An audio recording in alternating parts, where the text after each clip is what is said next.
Nails cut చేస్తాను.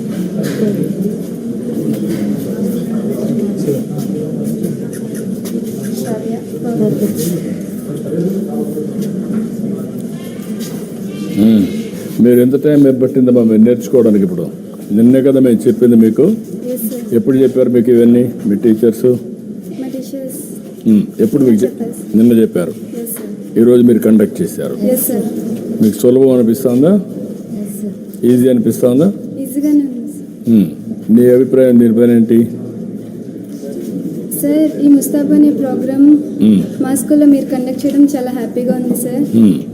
దీనివల్ల మేము పర్సనల్ హైజీనిక్గా, ఇంకా సెల్ఫ్ కాన్ఫిడెన్స్, సెల్ఫ్ డిసిప్లిన్, మాలో ఉన్న లీడర్షిప్ క్వాలిటీస్ని పెంచుకోవడానికి మాకు యూజ్ అవుతుంది సార్.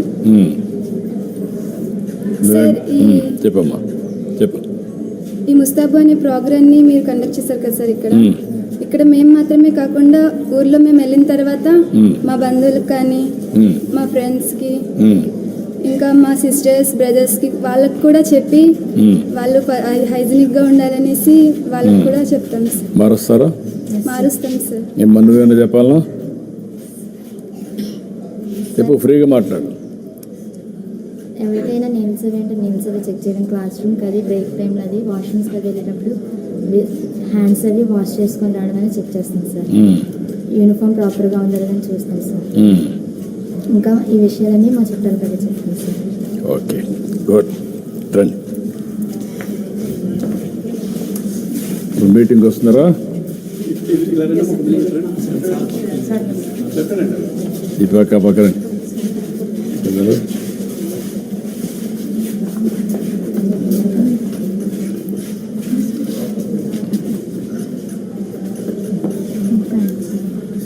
ఓకే, రండి. ఓకే అమ్మా, లేమ్మ. Good luck. ఎన్నో క్లాస్ అమ్మా? Second BiPC. సెకండ్. ఏం కావాలనుకుంటున్నాము? జనరల్ సర్జన్ డాక్టర్ అవుదాం అనుకుంటున్నాను sir. Wish all the best అమ్మా, good luck. Thank you sir. రండి పిల్లలు, రండి. ఇప్పుడు ఏంటమ్మా, బాగున్నారా అంతా? ముస్తాబ్ అర్థమైందా? మిమ్మల్ని చెక్ చేశారండి, చేతులు పైకెత్తండి. చెక్ చేసి ఉంటే చేశారా లేదా? ఓకే. ఏంటమ్మా, ఏంటి చెప్పండి. ఇప్పుడు ఈ ఫోన్ ఇది బెటరా, ఇది బెటరా? ఓకే, చాలా సంతోషం ఈరోజు మీ స్కూల్కి రావడం. అది కూడా రాష్ట్రం అంతా ముస్తాబు అనే కార్యక్రమానికి ఇక్కడి నుంచే, మీ స్కూల్ నుంచే ప్రారంభిస్తున్నాం. దీనికి మనస్ఫూర్తిగా పిల్లలందరినీ అభినందిస్తున్నా. మిమ్మల్ని చూస్తే ఒక నమ్మకం వస్తూ ఉంది నాకు. భవిష్యత్ అంతా మీదే. రాష్ట్రం బాగుండాలంటే దానికి కావాల్సింది మీరు ఒక ఆస్తిగా తయారు కావాల్సిన అవసరం ఉంది. అది తయారు కావాలని చెప్పి మనస్ఫూర్తిగా ఆకాంక్షిస్తున్నా.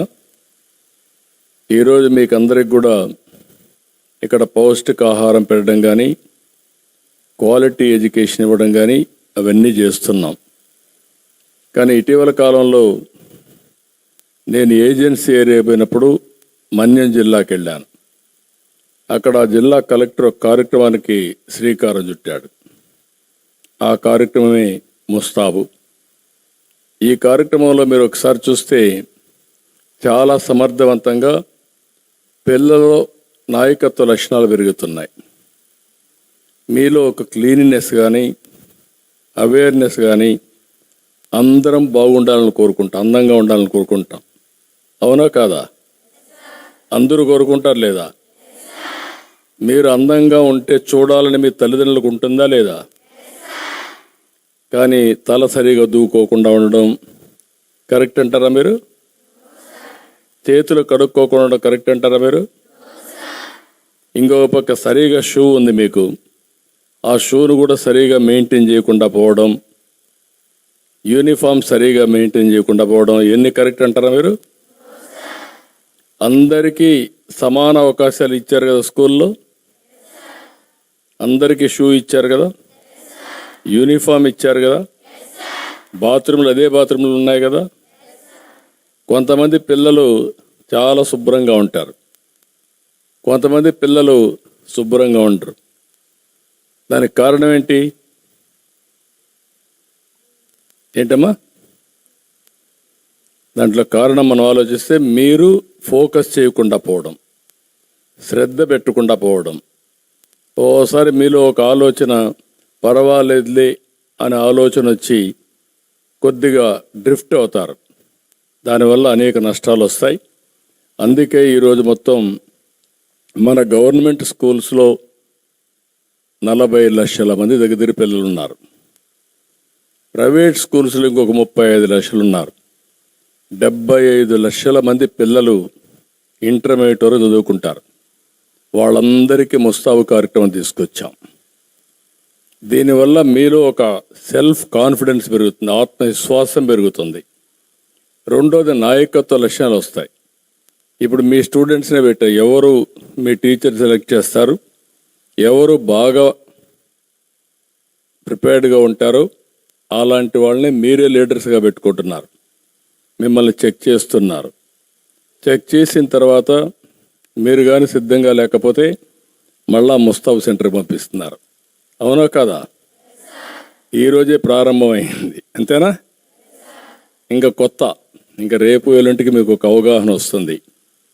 ఇక్కడ మెయిన్గా గోర్లు సరిగా కట్ చేసుకోవడం, తలదూకొని రావడం, అదే మాదిరిగా భోంచేసిన తర్వాత చేతులు కడుక్కోవడం,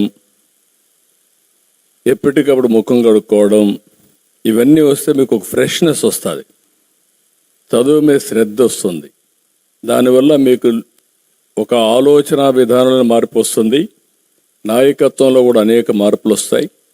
తద్వారా మీకు మంచి భవిష్యత్తు ఉంటుంది. ఇప్పుడు మీరందరూ గుర్తుపెట్టుకోవాలి, మీకు అందరికీ పెద్దయినాక మంచి భవిష్యత్తు కావాలనుకుంటున్నారా లేదా? కావాలి అనుకుంటున్న వాళ్ళు చేతులు పైకెత్తండి. ఓకే, చేతులు దించండి. నాకు భవిష్యత్తు లేకపోయినా పర్వాలేదు అనుకున్న వాళ్ళు ఎవరిని ఉన్నారా? ఎవరు లేరు. అంటే మీకు ఒక యాస్పిరేషన్ ఉంది. రెండోది, మీకు అందరికీ ప్రభుత్వం కానీ మీ తల్లిదండ్రులు మీ మీద శ్రద్ధ పెట్టుకున్నారు. వాళ్ళు చాలా హోప్ పెట్టుకున్నారు. మీరు పైకొస్తే వాళ్ళ యొక్క భవిష్యత్తు బాగుంటుంది, మీరు వాళ్ళు సరిగా చూసుకుంటారు అనే ఆశ పెట్టుకున్నారు. ఇప్పుడు ప్రభుత్వం కూడా మీ అందరికీ తల్లికి వందనం 15,000 రూపాయలు ఇచ్చామా? మీ అందరికి వచ్చింది కదా? మీ తల్లి కూడా ఆనందంగా ఉంది కదా? అంటే మీరు గుర్తుపెట్టుకోవాల్సింది, ఏ తల్లికైతే 2 పిల్లలుంటే 30,000 వస్తూ ఉంది, 3 ఉంటే 45,000 వస్తూ ఉంది, 5 మంది ఉంటే 75,000 వస్తూ ఉంది. అంటే పిల్లలు తల్లులకు భారం కాకూడదని ప్రభుత్వం ఈ కార్యక్రమాన్ని తీసుకున్నాం. అక్కడ చేస్తూనే మళ్ళీ మీకు అన్నీ కూడా ఎక్కడా కొరత లేకుండా పుస్తకాలు అన్నీ ఇస్తున్నావా? మంచి రెసిడెన్షియల్ స్కూల్లో చదివిస్తున్నావా? చదివించినప్పుడు మీరు బాగా చదువుకోవాలి కదా. రెండో విషయం,